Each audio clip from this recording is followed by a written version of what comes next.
Oi pessoal, sou o Gael e como vocês devem ter vindo do vídeo anterior, ou se não vieram, recomendo que voltem primeiro, assistam um outro vídeo antes de ver esse. A gente falou sobre o tempo geológico. O que é o tempo geológico? Qual que é a classificação oficial do tempo geológico? Onde encontrar ela, né? E agora, com base nisso, uma pincelada básica em tempo geológico, vocês entenderam quão profundo ele é? Isso é uma piada, bate a bateria, e tum-tum-tá, e etc.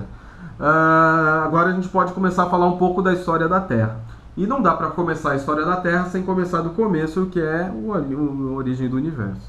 Tá? Lembrando, isso é uma apresentação básica, introdutória. Desde o dia que eu montei essa aula e dei para os meus alunos ao longo dos últimos anos, com certeza muita coisa atualizou, muita coisa mudou e muita coisa está acontecendo nesse exato momento. Então, se dependendo da escala de profundidade que você der ao tema, você vai achar coisas diferentes que estão aqui. De acordo com a novidade que você incorpora ao tema, com as descobertas mais atuais, você vai ter coisa diferente daqui. Então, vejam isso como um material introdutório. Tá? Origem do universo. Não vou me ater muito, tem bons canais de astronomia no YouTube. Se eu puder, até recomendo. Até participei de alguns hangouts sobre isso. Depois eu deixo o link aqui embaixo.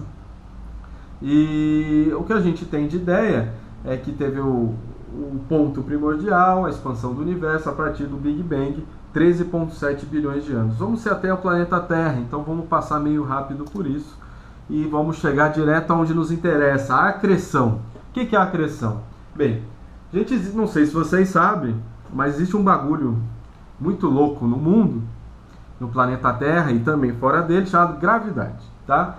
Tem gente que não acredita em nada, tem gente que ainda acha que a Terra é plana e tem gente que deve achar que não existe gravidade, que deve ser, sei lá, alguém que fica assoprando o vento contra a gente em direção ao chão, com canudo, né? Não usem canudo. Mas não, existe a gravidade no universo. Então esses materiais, esses particulados que foram liberados desde a origem do Big Bang, eles vão tender ao quê? A se aglomerar, né? Então eles estão no universo, a gente está num lugar que no espaço é o vácuo, então essas partículas estão voando e elas vão começar a se chocar entre si, né? Vão se chocando, vão formando massas maiores, com um tamanho maior, tá? Enfim. E massas maiores têm o quê? Maior gravidade, tem um maior campo gravitacional em torno delas. Então a tendência é o quê?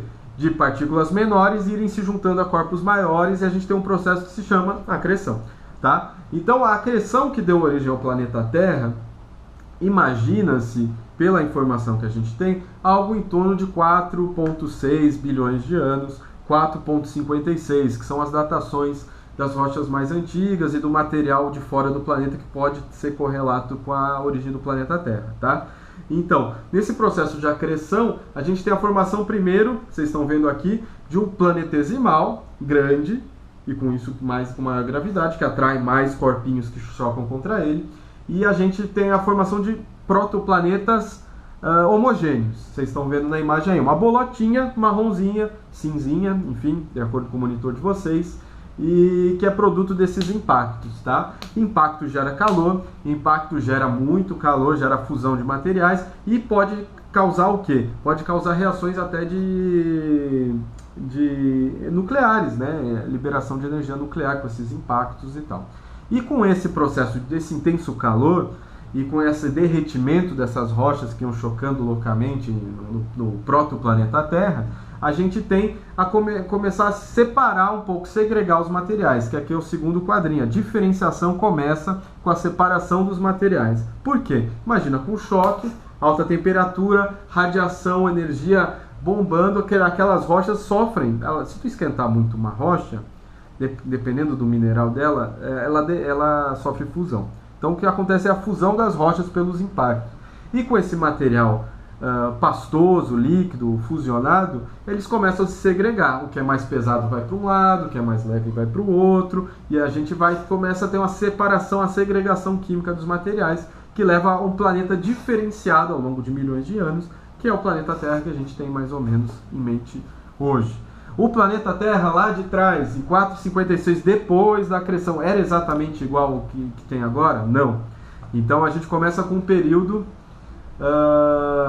na verdade, não vou chamar período, porque vocês lembram na classificação da carta, vamos chamar de o começo de tudo.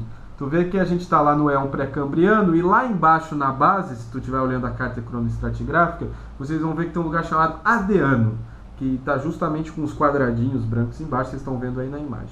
Então o Adiano compreende toda essa, não vou falar período, mas toda essa faixa do tempo, do comecinho do éon pré-cambriano, né, que compreende o período de acreção do planeta Terra. Era um lugar bom para morar, o planeta Terra? Sabe? Não, era uma bola de fogo, cara.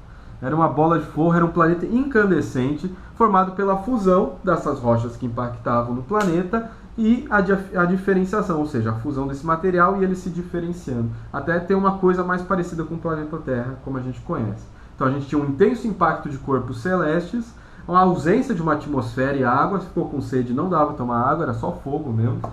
A origem de elementos está associada com os impactos, então, ou seja, tinha tal elemento químico aqui nesse período? Eu não sei, eu não estava lá para ver. Mas a gente vai ver nos períodos seguintes, nas rochas, que a gente tem vários elementos químicos que a gente tem aqui. E da onde vieram esses elementos químicos? Ferro, níquel, enfim. Vem justamente dos impactos. Então, em algum determinado momento, tudo que tem na Terra veio de fora. Porque não existe dentro ou fora, o universo é um só, né? Então a gente é produto dos impactos, então tudo vem de fora, de certa forma, pelo menos nesse período, tá? Então, e a Terra vai, aos poucos, sendo bombardeada, rodando muito rápido e pegando fogo. É o caos aí, ó. Vocês vão ver a imagem. Não era um lugar bom de passar as férias, não era um lugar bom de viver. Tanto que não tinha vida mesmo, tá? Então o Adiano marca o começo. Por que o nome Adiano? Hades, né, deus do inferno lá da mitologia. Então não era um lugar muito agradável para pegar o seu pacote de férias da CVC. Mas no final do Adiano, como vocês estão vendo nessa imagem, a Terra já tinha uma cara um pouco mais agradável, aqui ó, pela imagem parece até ter uma proto-atmosfera. E o mais interessante aqui é, primeiro, ela não está mais pegando fogo, e segundo, a gente tem a Lua já aqui. O processo que dá origem à Lua também acontece nesse período por referência a essas colisões, tá? Teve lá no Ciência e Astronomia, o canal do YouTube, eu participei no Hangout sobre a origem da Terra, aí tem a hipótese de Theia, etc e tal, que é a mais aceita, não a única, mas a mais aceita.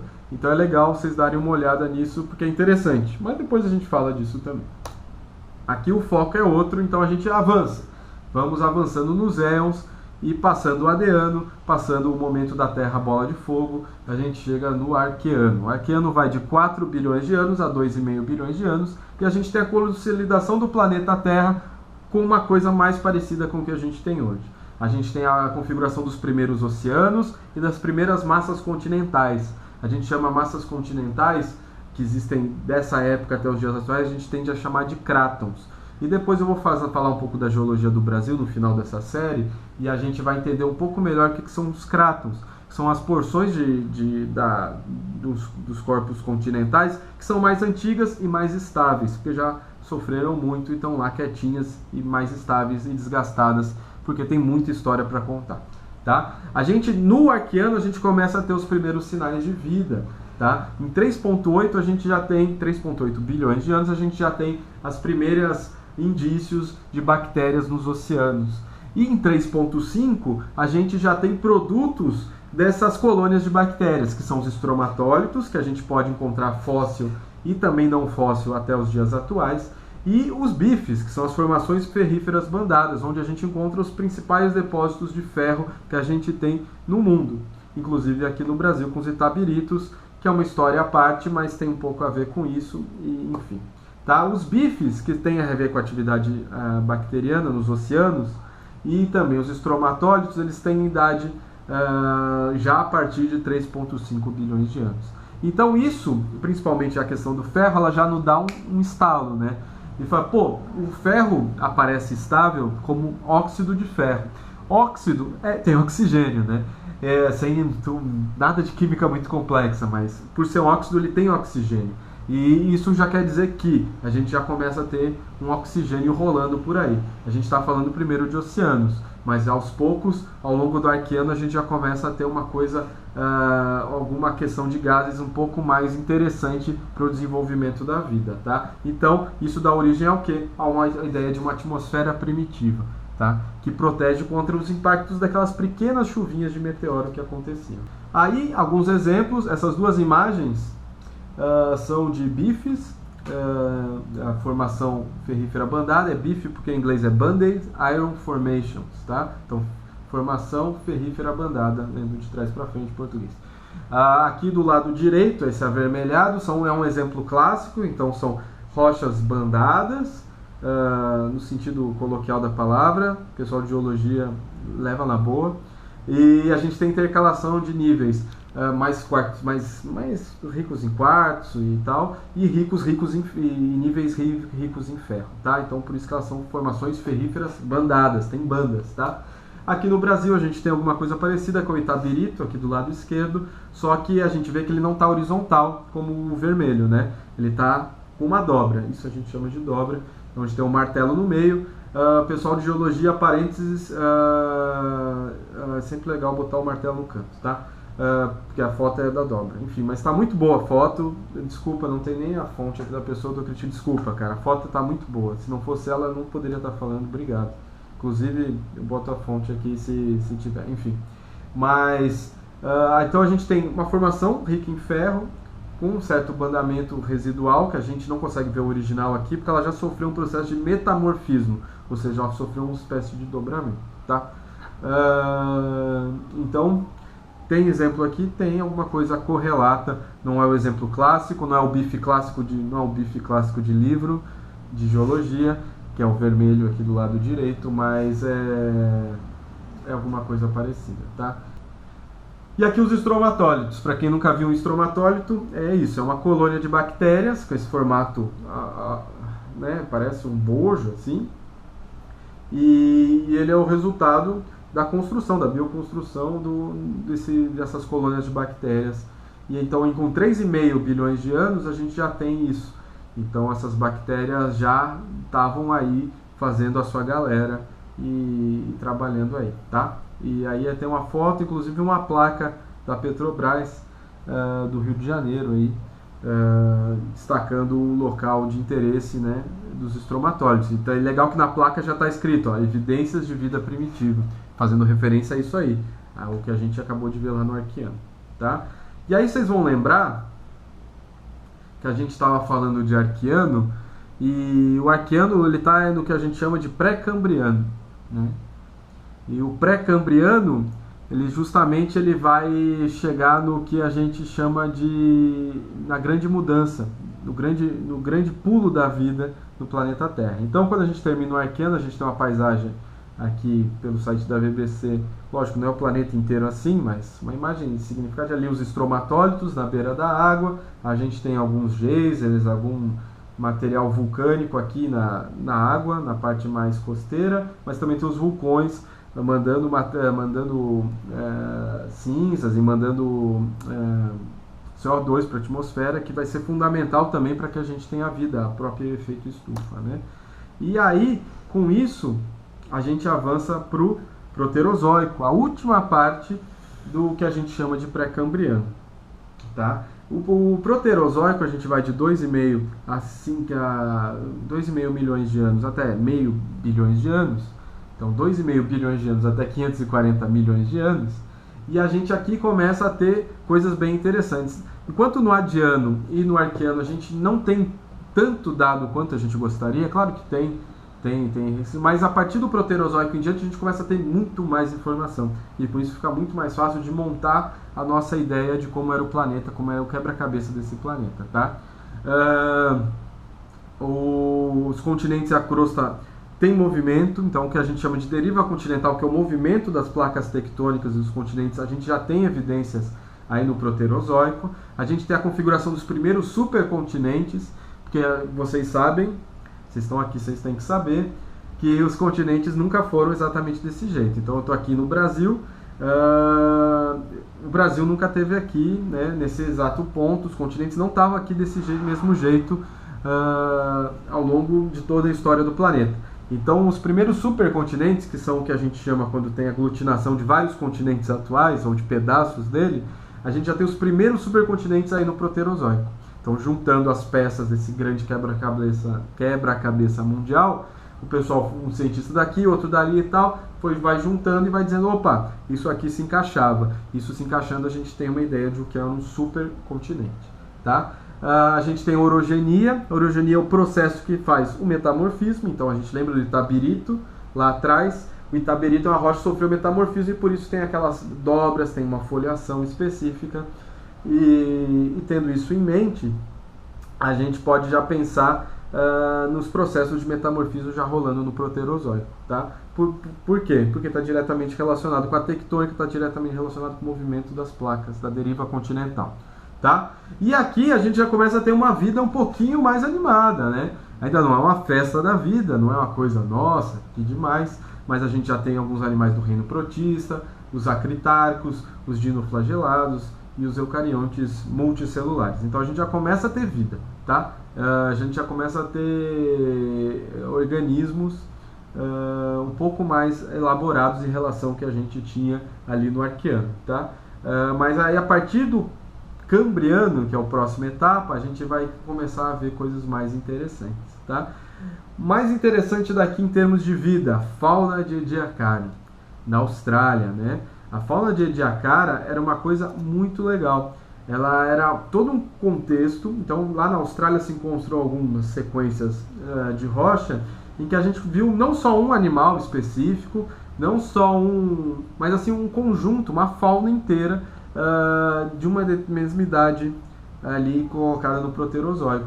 E ela tem uma carinha meio alienígena, assim, uma coisa meio, bem assim, fora do que a gente está habituado a pensar na história do planeta Terra. Então vocês devem estar vendo a imagem aí agora e é bem legal a gente entender que isso aí um dia já teve aqui com a gente, né?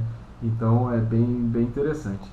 E outra coisa bem interessante nessa época é o Snowball Earth. É um período que teve uma grande discussão que a Terra pudesse ter sido envolvida completamente pelo gelo. Então até nos trópicos teve gelo. Então a gente tem algumas evidências pelo mundo que em um determinado momento do Proterozoico isso pode ter acontecido. Se a gente olhar dentro ali da tabela do tempo geológico, a gente vai ver que tem o Criogeniano, né? Ali quase no final do Proterozoico. O Criogeniano ele tem a ver com o Snowball Earth. Logo em seguida ele é seguido pelo quê? Ediacarano. Né? O Ediacarano está relacionado com o quê? Com a fauna de Ediacara. Vocês viram a imagem aí, essa coisa meio alienígena, meio pepino do mar, assim, não sei. Não, esquece o pepino do mar. Meio alienígena, tá? Meio, não sei se vocês jogam No Man's Sky, embaixo d'água é a fauna de Ediacara, tá? E aí a gente já tem uma configuração mais ou menos do planeta, se a gente olhar em termos de rochas. Tá? Olhando em termos de rocha, cara, os continentes não existiam do jeito que a gente conhece hoje. Então, a gente tem pedaços de continente, muitos dos quais se preservaram e outros não. Outros a gente perdeu, assim, páginas de livro que a gente perdeu. Então, tendo isso em vista, a gente tem pedaços da Austrália, junto com pedaços da Índia, junto com pedaços da Antártica, com pedaços da África, aglomerados num supercontinente, né? Se vocês olharem no mapa, vocês vão ver o que seria a nossa Amazônia, o Craton Amazônico, estão lá no que seria hoje o Polo Sul, tá? E aí, finalmente, a gente faz um pulo, e com esse pulo a gente encerra esse vídeo, que a gente vai chegar finalmente no Cambriano, tá? O Cambriano, que é o momento em que começa a grande festa da vida, a grande rave da vida, que chega ali com 540 milhões de anos, tá? Eu vou encerrar o vídeo aqui, encerrando o nosso pré-cambriano, encerrando o nosso Andeano, Arqueano, Proterozoico, para que a gente possa entrar agora no Fanerozoico e pelo Cambriano e vendo realmente a evolução da vida como a gente está mais habituado a ver na escola, como a gente está mais habituado a ver na biologia. Agora a gente vai ter contato com aquelas espécies que a gente gosta e sempre gostou, como os nossos queridos dinossauros, mais pra frente, não agora, que me fizeram estar aqui falando de geologia hoje. Eu era apaixonado por dinossauros quando moleque e não deu outra. Aqueles dinossaurinhos de plástico acabaram virando um geólogo. Não exatamente isso, mas praticamente isso. Então é isso, a gente encerra hoje aqui no Proterozoico e a partir do próximo vídeo a gente começa a falar de Cambriano, sempre desse jeito corrido, desse jeito sem muitas edições, sem muitos cortes, falando um monte de besteira às vezes, mas com carinho, cara. Prometo que é com carinho e é isso aí. Obrigado, gente, e até a próxima.